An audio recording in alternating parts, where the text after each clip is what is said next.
Exciting times ahead para sa mga taga-subaybay ng Encantadia Chronicles Sangre. Ayon po yan mismo kay Kylie Padilla na gumaganap bilang si Amihan. Sa latest episodes, muling napanood ang ilang minahal na karakter na nasa Devas.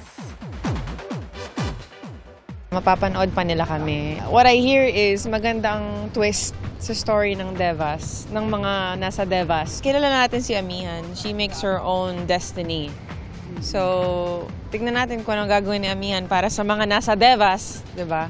At ni Ibrahim, syempre. May bagong karakter namang papasok sa isa pang serye ni Kylie na My Father's Wife. Ang hint ni Kylie, fan na fan raw siya na aktres na unang beses daw niyang makakatrabaho. Mga kapuso, maging una sa saksi.